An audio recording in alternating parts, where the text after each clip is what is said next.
Hey everybody, welcome to the Delivery Driver Pit Stop. My name is Michael. I am your hefty host.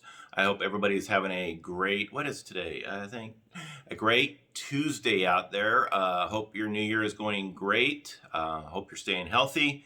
I received over the past few months several emails from drivers to do a wish I knew type of video for Doordash drivers, for Grubhub drivers, stuff like that.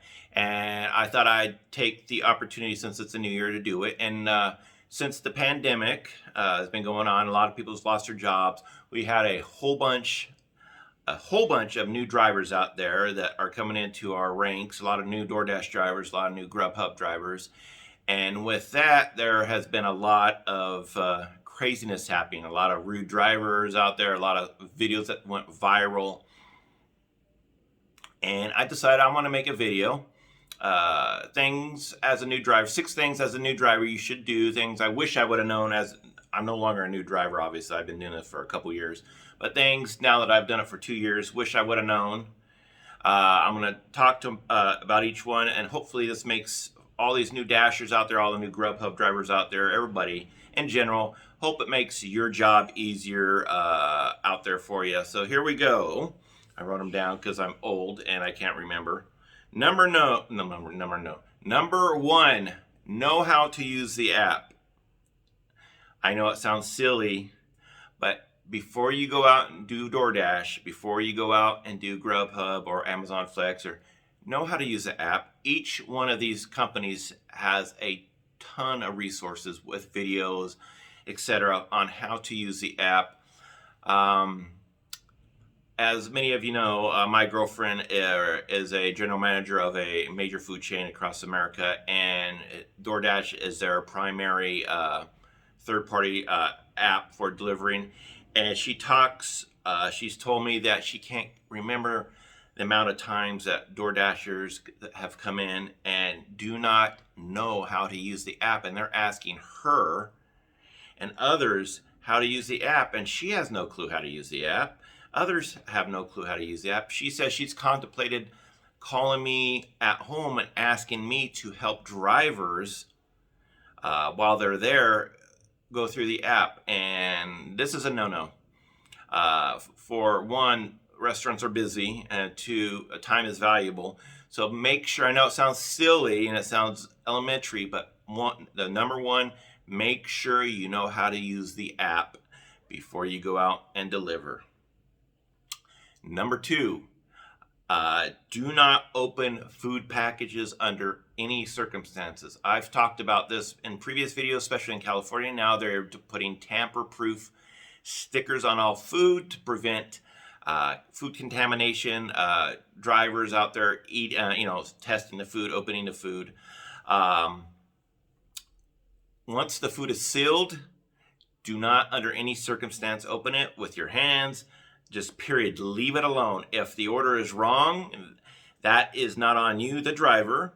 That is on the restaurant. And if the customer texts you saying, whatever, refer them back to the restaurant or refer them to DoorDash. I know sometimes the customer doesn't realize this and they're going to give you a negative review, negative star. 1 star. Unfortunately, that sucks, but in California and now across the United States, do not tamper with the food. If you tamper with food, and this applies across the whole United States, if you tamper with food, you can be criminally held liable for tampering with food, eating their food or whatever. So under no circumstances, once the food is sealed, do not tamper, do not break the seal, do not open customers' food, period, end of story. Again, that's another one that goes without saying, but it needs to be said. Number 3, if you're a new Dasher, or even if you're an old Dasher, during prime time, which is, dinner time or on the weekends, as busy as it's been lately, please be patient. I know time is money, but you got to be patient. Do not be rude. The worst thing you can do is walk into a restaurant and start being demanding and start complaining and start being rude. referring back to my girlfriend and her restaurant. They now, and I'm sure this is going across the United States, if a DoorDasher comes into my girlfriend's restaurant and becomes rude, they have set up an internal website to complain, log the driver's name, complain about the driver, and guess what? They never see that driver again. Know what you're getting into, especially know your time that you're dashing, know your time that you're doing Grubhub during dinner and during weekends. It's going to be busy, especially during this pandemic. No one's going out. You cannot go out and eat at restaurants anymore. So majority of people, it's to go or drive through. So just know what you're getting into. It's going to be busy out there. Be patient. Maybe turn on some music. Maybe turn on your favorite talk show. How about an audiobook? Put that on. Just go with the flow and try to be patient. As difficult as it may seem, you need to do that to keep your sanity. Number 4.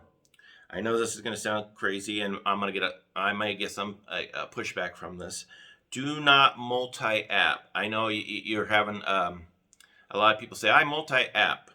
Nowadays, back in the day when I first started, when you multi-app, these apps did not know you were multi-apping, but now DoorDash and Grubhub, when you get an order, if maybe some of you haven't experienced it yet or just looking to do it, so you're looking for some advice, if you get an order and you do not start going towards the restaurant within a reasonable amount of time, the app will ask you what you're doing. And if you do not start making your way towards the restaurant, and GPS knows this, they can remove the order from you, and you will get dinged for it. I can't tell you the number of times I talked to my girlfriend that the customer gets a notification that the order has been picked up from her restaurant, but the person in question is multi-apping, and they're calling the restaurant. How come the driver picked up my food, but they're going different ways, and they're doing all kinds of crazy stuff? And she has to tell the customer, I'm sorry, ma'am, or sorry, sir, we do not have control of the food once it's picked up. Do not, under insurance, I personally do not multi-app.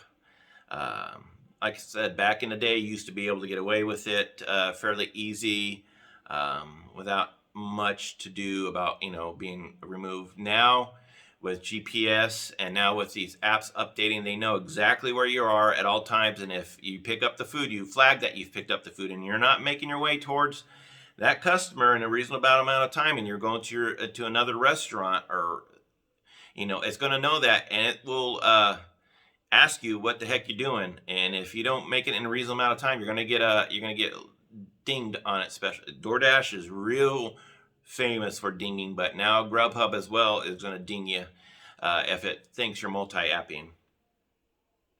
Number 5, here's one I've made at least 2 or 3 videos on this. I'll refer to the state of California as of January 1st. Thermal bags are required. I know you're going to say, well, I've seen some comments, I'll take a thermal bag in if the tip is good enough. If the tip isn't good enough, I'm not going to take a thermal bag in. Don't do that. Thermal bags in California are required by law. It's good standard practice in the whole United States. Grubhub and DoorDash require you to pick up food with thermal bags. A lot of restaurants now will not hand out food unless you have a thermal bag with you. Grubhub gives free ones. DoorDash doesn't give free ones. You can get a DoorDash one, or you can go online or go to Walmart. You can get a nice thermal bag for under $10. So it's not like, oh, I don't have any thermal bags. Just get one and use it. As for punishing the customer, I'm not going to use a thermal bag if they're not going to give me a good tip. Don't do that. Simply do not take the order. Don't think you're trying to punish the customer by not using a thermal bag and hope their food gets cold or whatever, because it will come back to bite you, and it is a recipe for disaster, meaning that it will come back and you more likely will get removed from the platform if you make it a habit. I've been in a few restaurants where it says on the wall, it says right on the wall, do not hand out food to drivers without thermal bags. My girlfriend will not give out food, will not give out orders without you coming in with the thermal bag, because again, once you're delivering, even though you're an independent contractor, you're delivering their food, so you're basically representing not only DoorDash and Grubhub, you're representing the company you're picking up from. And if you're picking up and you think you're going to get the customer back for not tipping you, you're making that customer angry for one. You're making the restaurant look bad for two, which is not a good idea. Three, you're upsetting. You can get yourself removed by the platform. Okay. Enough of that. And number 6, make sure you track your mileage. There are several tracking mileage software out there. There's lots of software out there to track your mileage. It's crucial that you do this because at the end of the year, when you file taxes, you get to, you can write off, I think it's either 54 or 56 cents a mile right now. And that, if you do a lot of miles, that's going to save your bacon from paying a lot of taxes at the end of the year. Again, I use TripLog. What's nice about TripLog, I can also record receipts in there for gasoline, because gasoline in California is 56 cents a gallon of is tax in California, if you can believe that. It's like 30 cents, 32 cents for federal, and like 20 cents for state tax. So I like to save all my receipts when I fill up with gasoline. Any new tires, any oil changes, all that is right. You can write it off at the end of the year. So make sure you pick an app that does that records your receipts, that saves that. Again, I use a software called TripLog, TRIPLOG. It's a great. I use it's free, but you can use the paid one. I use the paid one because the paid one allows you to go onto the website and pull off everything from the website, so you can print it off the website. It makes it really snazzy and handy. I think those are basically the 6 things that if you as a new DoorDash driver or you as a new Grubhub driver need to remember. If you're not a new Dasher or not a new Grubhubber, these are also things. It's just a nice brush up on things, best practices. I think that's about it. I rambled on for 12 minutes. I hope you find videos such as this helpful. If you find videos such as this helpful, I would appreciate one of these bad boys, thumbs up, because thumbs up personally helps the video, helps the channel, shows that you appreciate it. The more thumbs up I get, the more gratitude I feel, showing that what I'm doing is helpful to those out there. If you have not subscribed, I don't know what site it's on, so make sure you hit the red subscribe button, and then once you hit subscribe, click on the doorbell and click all notifications. That way you are notified when I release videos such as this. Please follow me on social media. I'm on Instagram, Twitter, and Facebook. I think that's about it. Stay safe out there. Light is at the end of the tunnel. Make sure you wear a face mask. Make sure you social distance. God bless you. We will see you next time on the Delivery Driver Pit Stop, everybody. Bye-bye. Take care.